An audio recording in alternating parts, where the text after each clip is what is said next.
Roblox meme games were a popular trend in the late 2010s when people made comedic games based on currently trending internet memes. As long as there was a popular meme, any content posted on the internet would somehow inspire the creation of a Roblox game. These games were typically centered on dank memes and often included a silly gimmick instead of focusing on actual gameplay. This genre of Roblox games involving surreal memes was already a popular trend at the time.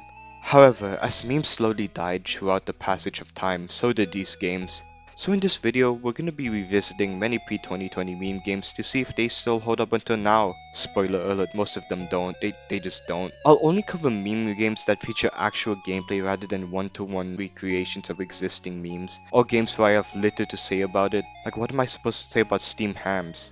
I would then be ranking these games in a formulaic tier list. If you're wondering what the heck are the other games in this tier list, this video is a sequel of another video that I made years ago. It includes all the more popular and prominent meme games such as and Delicious Consumable Simulator, so I suggest you check that out before watching this. So enough yapping, let's get straight to the memes.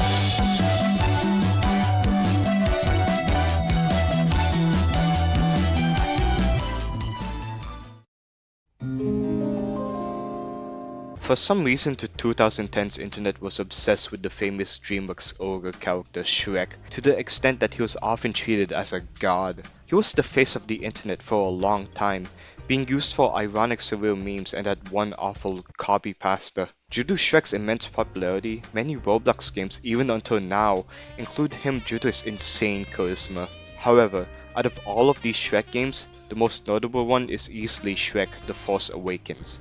SHREK The Force Awakens, formerly known as Dank Emoji John Cena's SHREK Simulator Trump 2016, is an adventure game where you travel across the spirit world on a journey to meet SHREK, who's apparently God. The game is composed of 4 chapters, however only 3 of them are complete at the moment. Although the original game was long gone due to the creator being terminated, there's still a really accurate remake available, so I'll treat that like it was the actual game. This story game is very weird. A majority of the characters are just pre-existing dead memes, and most of the gameplay revolves around walking in a straight line. This game is objectively bland and lackluster, but the insanely serious storyline carries it. I'm going to give a very brief summary of the game, as this game is just insane. The first chapter starts with the Guardian of SHREK protecting the Holy Shrine, which is the bridge between the physical and the spiritual world. Our main goal is to become one within SHREK, as we must travel through the strenuous spiritual world in order to meet SHREK. We enter the shrine and end up deep underground in the spiritual world. We meet our first prominent character, Snoop Dogg, and the dialogue in this game is pure art, Quentin Tarantino-esque dialogue. After an extremely long obby, we enter a cave where we eventually have to fight John Cena and his ninjas to prove our worth to meet SHREK. And oh my god, the combat of this game. Like, even if the combat is very bad, like, it unironically has better combat than Blocktail, so I'm not even joking. This chapter ends with us defeating John Cena and returning to the surface, and we end up in spiritual Mexico where dead memes reside. The second chapter's plot involves defeating Donald Trump in order to cross the big wall in spiritual Mexico. This game was made in 2016.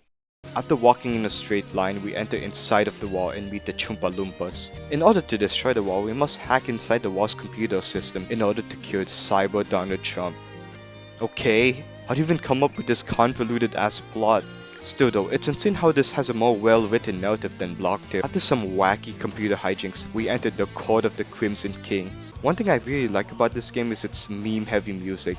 The original soundtrack of this game is literally so unironically awful, but it fixed the overall theme of this game so much.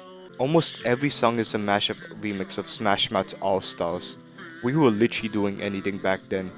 We talk to the Crimson King and he gives us the ultimate weapon to defeat Cyber Trump, which is the Spiritual Singularity, which doesn't kill him, rather it brings his soul to true light. We do exactly that and bring Cyber Trump to the light as he lets us go through the wall, marking the end of Chapter 2. Chapter 3 starts with the Guardian of SHREK telling us to drive through the swamps of spiritual Louisiana to touch the golden idol in order to receive a vision from him. We start our car and we're finally on our way to drive to spiritual Louisiana, yeah! After walking for a long time, we finally entered the Temple of SHREK and touched the golden idol as we finally meet God himself. SHREK tells us in order to find the truth of existence, we must retrieve the holy book of SHREK. So what do we have to do to fulfill this quest? What arduous task must we commit in order to solve the meaning of life? That's lovely, isn't it? Overall, what did I think of Shrek The Force Awakens? I saw many people ironically glazing it as some sort of masterpiece, but I couldn't disagree more. You'd think these people work at Krispy Kreme by the way they glaze. If you treat it as a standalone game, it sucks. Like, it has non-existent gameplay, bland characters, a convoluted storyline, and Donald Trump. But if you treat it like a shitpost, it still stinks because this game aged so poorly. The remake is pretty cool though, as the creator of it expressed how much this game meant to them and how they're working on the promised sequel they never had. So maybe something good came out of this game. Maybe this game did have a substantial impact on people. It really makes you think. It still gets heated though. I was initially not going to cover this, as this game offers a vast narrative and is nearly 2 hours in playtime, but a lot of people in the last video told me to cover it, and I figured since I'm never talking about this game on my channel, why not do it now? It's a platformer adventure game made in the mid-2018s, gathering 5 million visits to this day. The game initially launched with only 2 words, with words 3 to 5 added way after. Due to some developer issues, there was initially planned to be a 6th and final word planned for the game but was never released, leaving an unfinished mess. The overall story of revolves around an extremely powerful computer. This computer has the power to create the world you're living in, which is an extremely strong tool that somehow only you have access to. Until one night it got stolen by an unknown being, and now you're forced to traverse through your own world to find it. Off the bat, this premise is perfect for a meme game. It doesn't feel that memey, nor does it feel too generic. It has some comedic irony to it. You're just a noob collecting dab and T-post coins while traversing through your own world to get back your computer. Speaking of which, you can use your coins to buy additional levels or to buy cosmetics, and I honestly dig it. Just don't click on the Trails and Particles tab. You can also find neat little hats around the map or by doing certain missions from NPCs. It's very cool that they added this, except you. Fuck you! Los, honestly man, fuck you. The first word is just your ordinary generic grassland area, nothing really special. Although I love the variety of obstacles you encounter, it truly feels like you're playing your own platformer game with double jump. You can double jump in this game, it's pretty cool. Tons of falling platforms, swings, spikes, and so much more. It helps keep things fresh. The first word ends with our first boss encounter, RB Pro Slayer 99, which is the guy who stole our computer. He uses the computer to make a very amateur obstacle course, and after we complete it, he teleports us to an arena, where he spawns different lava and laser related attacks until the computer runs out of battery. This is admittedly a really cool boss sequence. RB Pro Slayer 99 using your computer to create his own world is such a banger concept, although sometimes he spams the same attack over and over and over again. Okay bro. After we defeat him, a mysterious entity not only deletes RB Pro Slayer 99, but also takes the computer for themselves, giving us one dab star marking the end of World 1. World 2 doesn't have a central theme, it's just a bunch of random zones stitched together into one world without any connecting ideas. You spawn in a dark cave zone where a gatekeeper guards the entrance to the next zone and requires a key to open it. This is basically the gimmick of World 2. The gatekeeper guards an entrance and you have to find the key to enter to the next zone, until the gatekeeper gets gradually angered. I really like the world with conveyors and buttons though. It's such a cool gimmick I don't really see in any other adventure games. After traversing through the temple, the gatekeeper had enough, and boy, I wonder who's gonna be the boss in this world. The boss fight here is supposed to be one of the most intense and demanding boss fights of all of Roblox, and shit, it's the gatekeeper, isn't it? It's gonna be the gatekeeper. The gatekeeper boss sequence is alright. The RB segment is just the first word but fucked up and evil. This would have been a cool segment if it happened way later, but it's placed in the second word, like okay bro. The boss fight is alright though. I have nothing to say about it, it's just look at it. After like 17,000 minutes of dodging his attacks, he just gives up. What a chud. He states that he doesn't have the computer with him, as it was given to one of his great leaders, and we end the boss fight. It's fine, I feel the first boss fight was stronger conceptually. Also, you may have noticed that this game isn't really memey anymore. World 1 was pretty comedic in its moments, so what happened to each succeeding word focusing less on memes? Well, the game wanted to build its own identity despite having a very memey title and a silly plot. It's not that noticeable in the first 3 words, but on words 4 to 5 it is very noticeable, as the plot shifts heavily to become a very emotional and serious plot. They're also conveniently the worst words. Wow. In my opinion, Word 3 is where the game peaks. It's basically a music-themed word with very creative obstacles. The disco rave area requires you to light up all the disco pads to open the exit. The Orchestra. zone has floating music notes that damage you. Also, the piano notes making sound upon contact is so peak. And the rock concert has an entire backstage segment, which is just an entire stealth mission. I really like this world, although some sections feel too long for my taste, but it's fine because all is redeemed with the best boss fight of the game. Instead of doing an obstacle course and dodging the boss's attacks in an arena, we get to actually directly attack the boss. Because this boss fight is us versus the Disco Man, who challenges us in the greatest dance battle of all time. The animation and the music is just so good, and the gameplay is just so unique. It's a rhythm game where you have to follow a combination of arrow keys to damage Disco Man. After defeating Disco Man a few times, he fucking dies and has the computer stolen. After this insane moment, two things happen. One, Ward 4 immediately spawns us in the city after Disco Man fucking obliterates. And two, the game begins a downward spiral of hell and suffering that it never manages to recover from. Because Ward 4, wow, it is rough. It's not bad, but damn, the quality just drops severely. There's a lot of good ideas, but the execution of them is just ass! Words 4 and 5 are jam-packed with mediocre content, to the point that I quit Word 5 because of how unenjoyable it was. There's so much different from the first 3 words where it feels like a new game entirely. There's so much new characters and new gimmicks, and overall just feels like a mess. The segment is already long enough, and I don't want this video to be mainly about I even wrote an entire review about Word 4 and its many glaring flaws, but I cut it out due to its sheer length. If you want me to extensively talk about this game more, let me know because I'm not doing it. But what do I think about if we're ignoring Words 4 to 5, I'd say it's a very decent platformer game. I wouldn't call it good, nor would I call it bad. It's just mid. There's some cool ideas, like a majority of Word 3 was really good, but Words 1 to 2 just felt unremarkable. They're not bad, but they're just not memorable aside from a few segments. But for what it is, it's a pretty decent game. Unlike most meme games, this actually aged pretty decently. And the amount of content to play despite being an unfinished game is pretty decent. If the premise of the game seems interesting to you and you like platformers, I suggest giving this a playthrough. You might enjoy it more than I do. So, B tier, I guess.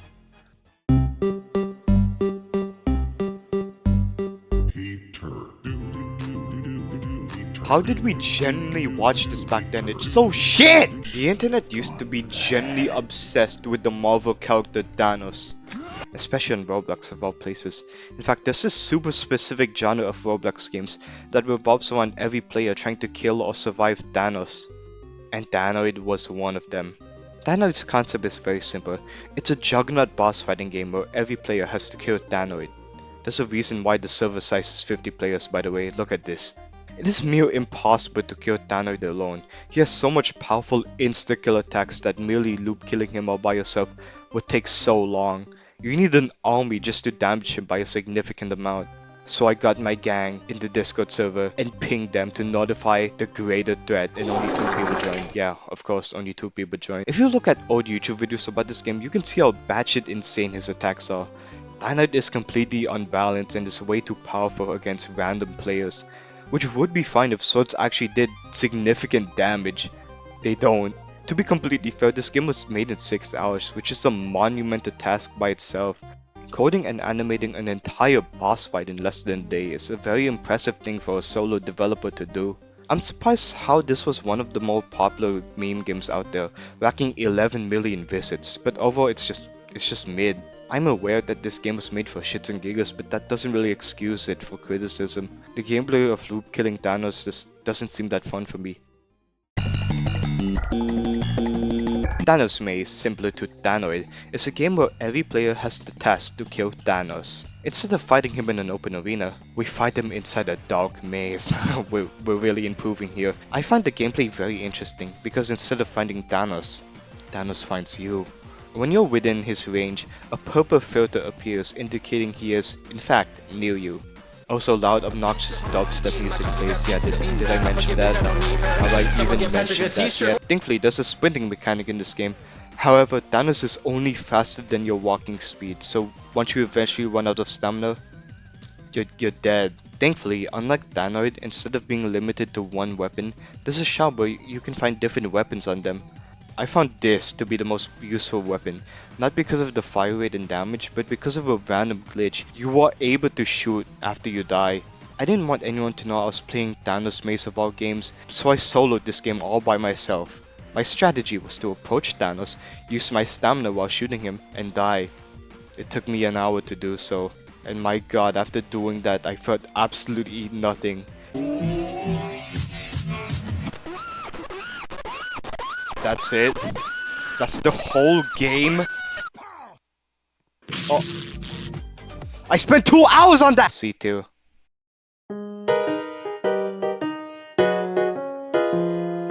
Delicious Consumable Simulator sister game, The Amazing Bunker Simulator, which I would talk about soon. Oh yeah, I was gonna talk about this game. Even Chua1 is one of my favorite developers on Roblox.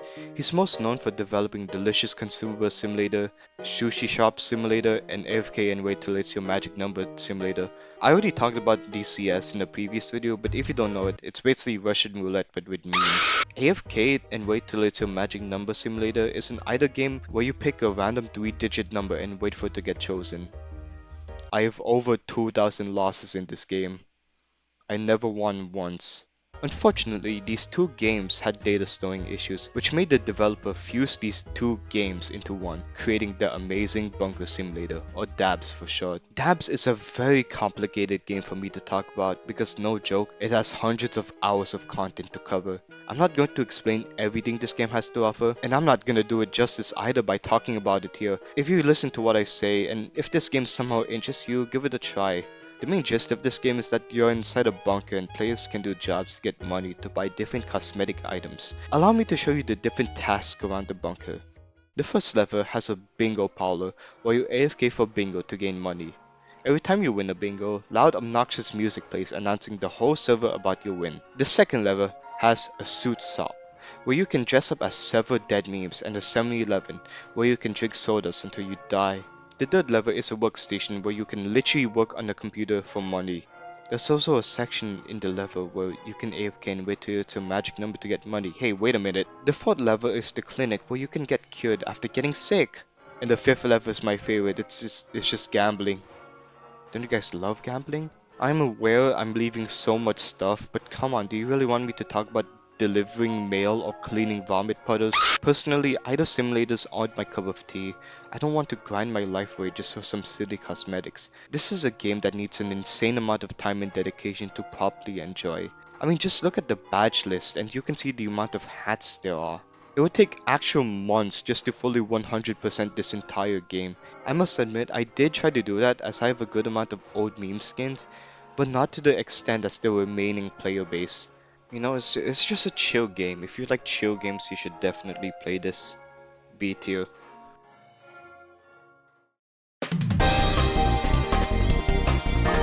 People told me to put Meme Tycoon in this video. What do I even say about it? Like, it's a decent game, but what do you want me to say about it?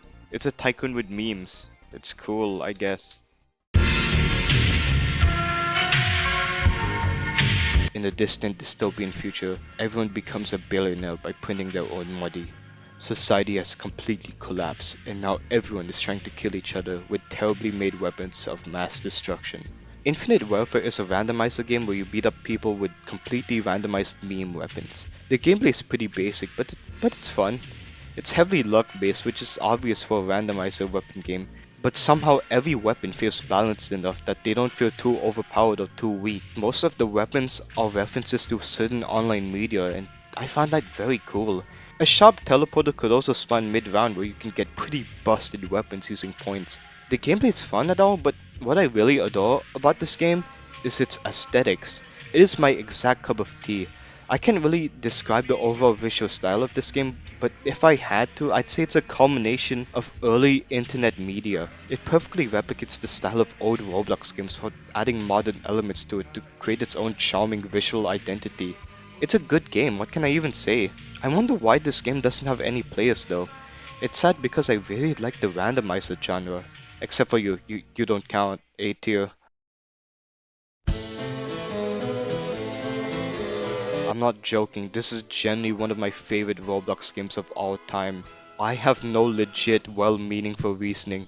I just think that because I can. There's a reason why one of my first ever Roblox videos on this very platform was made about this specific game. And trust me, it is a damn good reason. Actually, I have no good reason, I just think it's goated. The comedy elevator is basically a modded, fucked up, evil version of I Wish for Pi's one extremely popular elevator game, the Elevator Remake.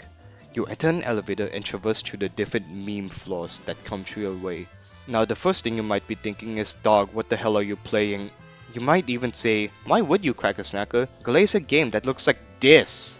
And to that I have to say, it's because of unironic autistic beauty.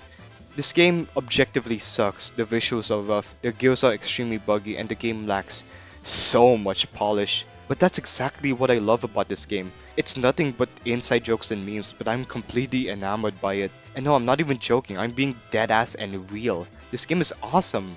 A majority of flaws and gears are based on already existing memes, creating basically an archive of the memes we used to laugh at back then. Plus, you don't even know what kind of bullshit is behind the next flaw.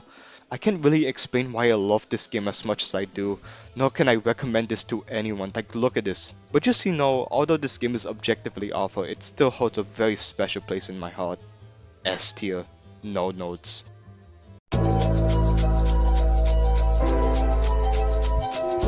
I'd like to end this video with a game some of you may be familiar with.